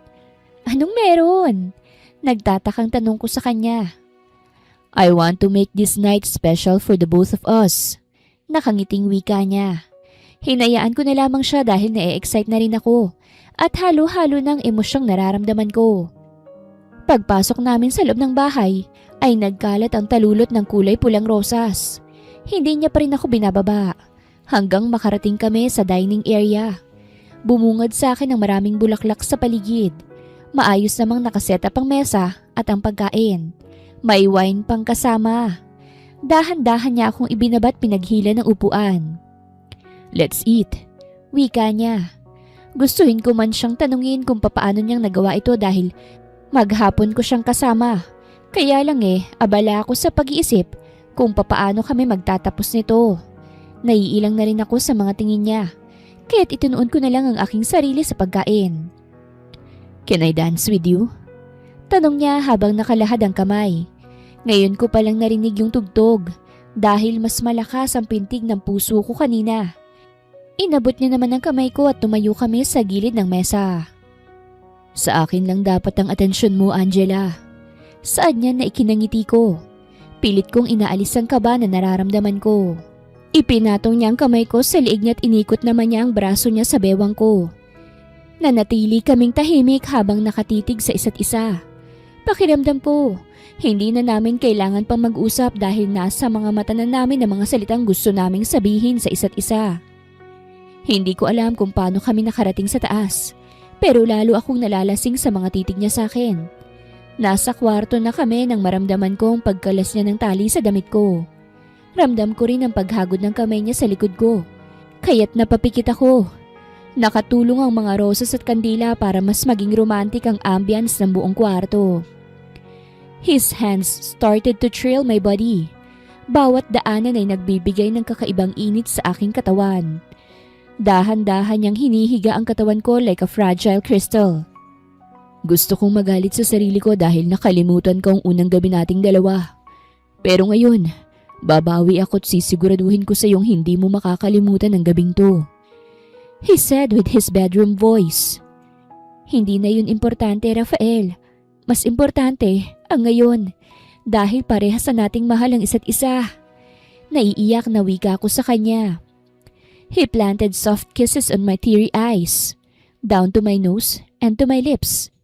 It feels so much love and affection of his touch and kisses. Matapos ang ilang beses na nangyari sa amin sa pinagdalhan niyang isla sa akin, ay nakumbinsi ko na rin siyang bumalik sa Maynila. Binaybay na namin ang daan patungo sa mansyon nila. Gusto niyang doon muna ako manatili dahil inaantay din daw ako ni Lola Cynthia, kaya't hindi na rin ako tumutol. Nag-enjoy ka ba sa honeymoon natin? Nakangiting tanong niya sa akin. Hindi ko tuloy maiwasang pamulahan ng pisngi. Sa ilang beses na may nangyari sa amin, 2 araw lang ang tinagal namin doon dahil marami rin naman siyang trabaho. Oo naman, sagot ko. Nakahawak siya sa kamay ko habang nagmamaneho. Nawiwili na talaga siya sa ginagawa niya. Ganito rin kaya siya kalambing noong sila pa nila Lane? Totoo kayang nakalimutan niya na ito? Naputol ang pag-iisip ko nang makarating na kami sa mansyon. Nasa bukana pa lang kami ay lumabas na si Lola Cynthia. Hindi ko maiwasang maiyak nang lumapit siya sa kotse at antayin ang pagbaba ko. Kaagad niya akong sinalubong ng yakap. Mabuti naman at umuwi ka na rito, Apo. Matagal ka na naming hinahanap ni Rafael eh. Bakit hindi mo man lang ako tinawagan? Wika niya habang nakayakap sa akin. Sorry po, Lola. Hindi ko rin po inaasahan na ganito ang mangyayari eh. Naguluhan lang po ako't nasaktan kaya mas pinili ko pong lumayo. Pagtatapat ko sa kanya. Kalimutan na natin yon. Ang mahalagay nandito ka na ulit at buo na ulit ang pamilya natin. Maagang pa-birthday ito para sa akin. Naiiyak na wika ni Lola. Sinabi na rin sa akin ni Rafael ang birthday celebration ni Lola 2 araw mula ngayon. Magiging magarbo nga daw ito at sa hotel gaganapin. Kaya't ito rin ang rason kung bakit kami umuwi kagad. Kumain na tayo bago pa lumamig ang pinahanda ko para sa iyo. Nakangiting wika ni Lola. Hindi pa rin siya nagbabago. Napakabait pa rin niya sa akin kahit nagawa kong iwan ang kanyang apo. Ngunit alam naman niyang dahilan kaya't hindi rin niya ako masisisi. Ipinaghila ko ni Rafael ng upuan pagkatapos sayang lola niya. Pinagmasdan ako ni Lola at nakangiti siya habang tinititigan ako. Bakit ganyan po kayo makatingin kay Angela, La? Nagtatakang tanong ni Rafael. Wala lang. Ang laki na kasi na ipinagbago niya eh. Marunong na rin siya sa table etiquette. Masaya ako, Apo, dahil umuwi ka na rito. Nagkaroon na ako ng pag-asa na maaabutan ng magiging apo ko bago ako mawala sa mundong ito. Sambik niya na ikinasamid ko. Kaya't agad akong uminom ng tubig. Parehong-pareho talaga sila ni Rafael. Gustong-gusto na nilang magbuntis ako kagad. Are you okay, Angela? Tanong ni Rafael. Ngumiti lang ako at tumango sa kanya. Don't worry, Grandma. Kaya nga hindi ko siya inuwi rito kagad para makabuo na agad kami. Mahigpit niyang hinawakan ng kamay ko. Kaya nahiya tuloy ako kay Lola. Pero halata namang masaya siya na nakita niya ako ulit at ganun din naman ako. Hindi ko pa rin makakalimutan ang kabutihang loob niya sa akin. Dito ka na ba titira, Apo? Of course, Grandma. Kung nasa ng husband, dapat nandun din ang wife. Sagot niya. Kung hindi pa kita pinigilan na wag mong ituloy ang annulment, siguradong hindi mo na siya asawa ngayon at hindi mo na sana siya mababawi pa. Grandma, kahit natuloy ang annulment namin, babawiin ko pa rin siya at iuuwi ko siya rito. Sagot niya. Hindi ko alam na ganito pala ako kagusto ni Rafael. Hindi ko kasi nakita sa mga mata niya yun noon. Ang alam ko lang, galit siya sa akin at sila Lane ang mahal niya. Nalulungkot ako sa pagkawala nila Lane pero siguro ito talaga ang tadhana niya. Naisip ko tuloy papaano kung gumaling siya. Papaano kung hindi na-realize ni Rafael na mahal niya ako. Papaano kung walang nangyari sa amin? Sabay na tayong maligo, mahal. Wika niya nang maipasok na ang lahat ng gamit namin. Mauna ka na, sagot ko. Pero nginisihan niya lamang ako. Lumapit siya sa akin at dahang-dahang hinubad ang damit ko. Naramdaman ko na lang ang paglaglag ng mahaba kong dress sa paa ko. Naghubad na rin siya ng t-shirt na puti. Kaagad niya akong siniil ng halik. Hindi pa rin siya nagsasawa. Lagi niya pa rin akong hinahalikan ng may pananabik. Naramdaman ko na lamang ang maligamgam na tubig sa aking balat. Unti-unti na ring nababasa ang katawan ko. Sa sobrang bilis ng kamay niya, hindi ko na namalayan ang pagtanggal niya sa panloob kong saplot. Nakatitig lang siya sa akin at nakangiti. Nagpatuloy siya sa paghalik sa akin habang ang isang kamay niya ay nakaakap sa aking bewang. Hinagat niya ang ibabang labi ko at napaungol ako. Bumaba ang halik niya sa aking baba, papunta sa leeg at balikat. Hinalikan niya ako ulit sa labi bago kami tuluyang naligo. Siya na rin ang nagsabon sa aking hubad na katawan. Kinabukasan ay sumabay na ako kay Rafael. Tinawagan kasi ako ni Tita Frida na kailangan niya akong makausap ngayon. Kaya walang nagawa si Rafael kung hindi ang ihatid ako sa Amore. Susunduin kita mamaya, okay? Wika ni Rafael nang makababa na ako sa harapan ng Amore Building. Hinalikan niya muna ako sa labi bago siya umalis. Kumaway pa ako sa kanya bago ako pumasok. Kaagad akong pumasok sa elevator at pinindot ang 35th button papunta sa office ni Sir Augusto dahil nandun kasi si Tita Frida.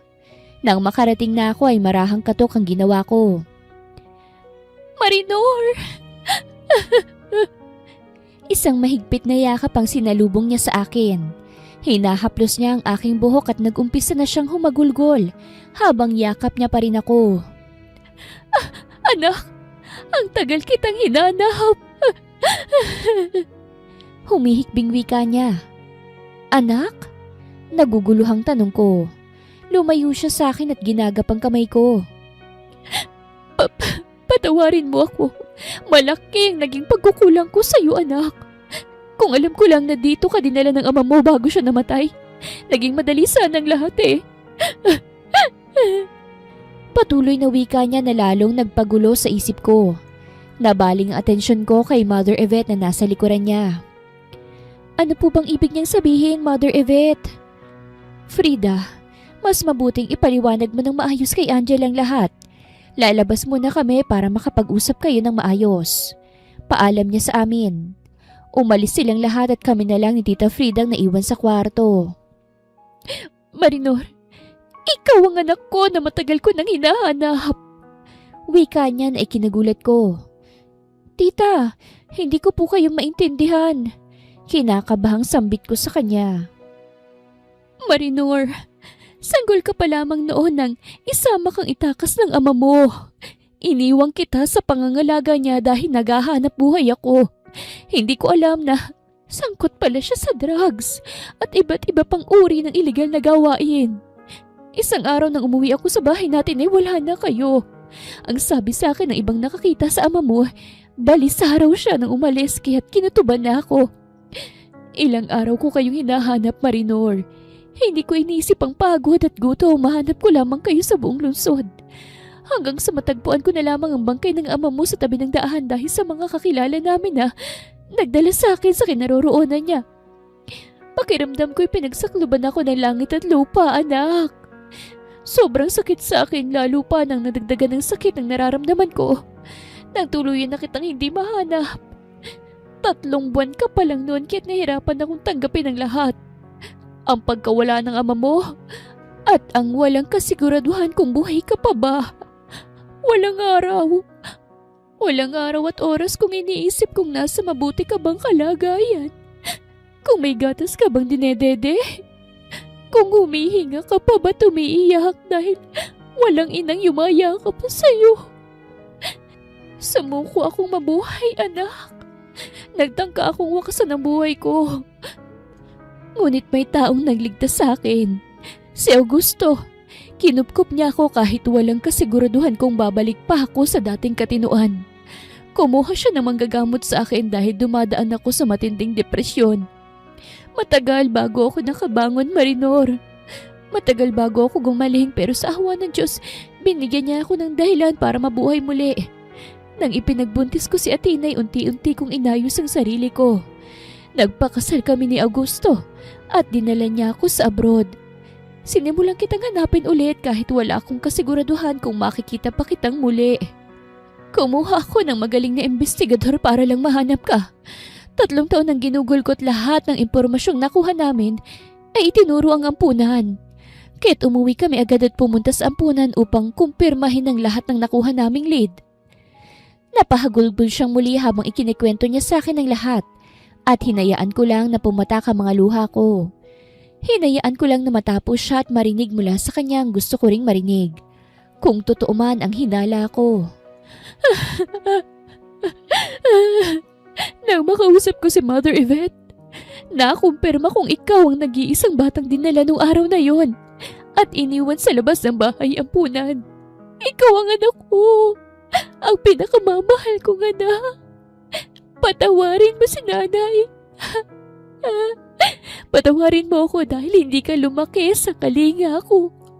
Kung alam mo lang anak, kung alam mo lang kung paano akong nagdusa sa kakaisip sa iyo anak ko. Umiyak lang siyang muli sa harapan ko. Ramdam ko ang hirap ng kalooban niya. Pati na rin ang pagsisisi sa lahat ng nangyari. Alam ko, hindi niya gustong magkahiwalay kami. Naramdaman ko ang labis niyang pangungulila sa akin. Anak, pataw... Ma, sambit ko. Walang tigil ang pagluha ng aking mga mata. Buong pagmamahal niya akong niyakap. Oo, nagtanim ako ng sama ng loob sa kanya dahil hindi ko alam ang dahilan kung bakit niya ako iniwan. Pero ngayon, na narinig ko na ang lahat handa na akong pakawalan ng sakit ng pag-iwan niya sa akin. Hindi niya kasalanan ng lahat at naging biktima rin siya ng kagaya ko. Kaya sino ba naman ako para hindi siya patawarin? Pinapatawad ko na po kayo. Sambit ko. Mas mahigpit pa niya akong niyakap. Pumasok na rin sila Athena at si Sister Sandy at Mother Yvette. Naluluha silang pagmasdan kaming dalawa. Nakiyakap na rin si Athena sa amin. Ramdam ko ang pagtanggap mula sa kanya. Hindi ko akalain na nakilala ko na pala ang aking tunay na ina. Kaya pala gano'n na lamang kagaan ang pakiramdam namin sa isa't isa. Lumipas na ang sakit at napalitan na ito ng kaligayahan. Mas nagkaroon ng kulay ang buhay ko. Hindi lang dahil sa pagtatagpo ng aking tunay na pamilya. Kung hindi dahil makalipas ang ilang buwan ay nagbunga ang pagmamahala namin ni Rafael. Alam ko, nag-uumpisa pa lang kaming dalawa.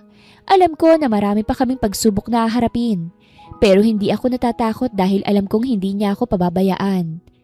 Magiging sandalan namin ang isa't isa upang malampasan ng magkasama ang lahat ng pagsubok para sa amin. Mabilis na lumipas ang 7 buwan at kabuanan ko na. Naging maalaga si Rafael sa akin. Para na akong baby kung ituring niya. Every pregnant woman deserves to be treated like a fragile woman. Kinakabahan man ako.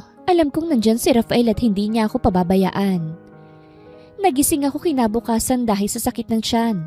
Kaagad kong ginising si Rafael. Pakiramdam ko kasi malapit na akong manganak. Nararamdaman ko na ang pagsakit ng balakang ko. Rafael! I think my water broke. Mahinahong wika ako sa kanya. Bahagya siyang gumalaw at lumingon sa akin na namumungay pa ang mga mata. Do you want water? Tanong niya sa akin habang pilit na idinidilat ang mga mata niya. No! I said manganganak na ako, dalhin mo na ako sa ospital. Napabalikwas siya ng bangon dahil sa impit na sigaw ko. Napangiwi ako dahil sa nararamdaman kong sakit. Don't panic my love, just breathe okay? Inhale, exhale. Huwag daw magpanik siya naman itong hindi mapakali at hindi malaman ang gagawin. Rafael, ano ba? Tulungan mo na ako rito dahil dalhin mo na ako sa ospital. Sigaw ko sa kanya. Ay, oo nga pala. Kaagad siyang lumapit sa akin at binuhat ako. Pagkababa namin, kaagad niyang pinasok ako sa likuran ng kotse. Let's go, Manong! Utos niya sa driver. Abala ako sa pagpipigil ng pag-ire dahil nararamdaman ko na siya na gusto nang lumabas sa akin. Ni hindi ko na nga namalayan na wala palang pang-itaas na damit si Rafael at bumabakat na ang pandesal niya sa katawan. Bilisan niyo po! Lalabas ang baby ko! Naiiyak na sigaw ko. Natatakot ako baka hindi ko kayanin at dito pa ako mapaanak. Kaya mo pa ba? Nag-aalalang tanong niya sa akin. Lalabas na siya, Rafael! Umiiyak na sabi ko. Parang nahahati ang katawan ko sa sakit. Anong gagawin mo? Hinihingal na tanong ko sa kanya. Sisilipin ko kung nandyan na. Bago pa ako makapagprotesta, ay yumuko na siya at sumilip nga sa gitna ng hita ko. Nakita ko ang pagtakas ng kulay sa mukha niya. Rafael! Rafael! Bakit ngayon ka pa nahimatay? Inis na sigaw ko. Tuluyan na siyang sumubsob sa isang legs ko. Mabuti na lamang at nasa ospital na kami. Kaagad bumaba ang driver upang humingi ng tulong sa loob. Mabilis naman silang gumalaw at pinuntahan ako sa loob ng kotse. Ngunit bago pa ako makababa, ay talagang hindi ko na kinaya. Napairi na ako ng tuluyan. Iminulat ko ang aking mga mata. Naalala kong nawalan ako ng malay kanina sa tindi ng pagod at hirap na pinagdaanan ko. Rafael? Tawag ko sa kanya. Nasa tabi ko kasi siya at nakahawak sa kamay ko. Ang anak natin? Nangihina akong tanong sa kanya. Bago pa siya makasagot ay bumukas na ang pintuan. Bumungad sa amin ng nurse. Mabuti na lamang at inaral din ni Rafael kung papaano humawak ng baby. Kaya't hindi na siya nahirapan pa nang iabot sa kanya ito. She's so beautiful like you, my love. Sambit niya habang pinagmamasta ng maliit na mukha ng baby namin. Thank you for your sacrifices and for bearing my child. Pinahid ko ang luha na pumatak sa mga mata niya. Wala yun, pero sana naman next time huwag ka nang mahihimatay Paalala ko sa kanya na ikinangiti niya. Sa nakikita ko sa kanya, sigurado akong magiging mabuti siyang ama. Hindi man ibinigay ng Diyos ang lahat ng hiniling ko, ngunit higit pa ron ang ipinagkaloob niya para sa akin. Ang matagpuan ng tunay kong ina at magkaroon ng pamilya, mapagmahal na asawa at napakagandang anghel na biyaya sa amin ng Diyos. Wakas!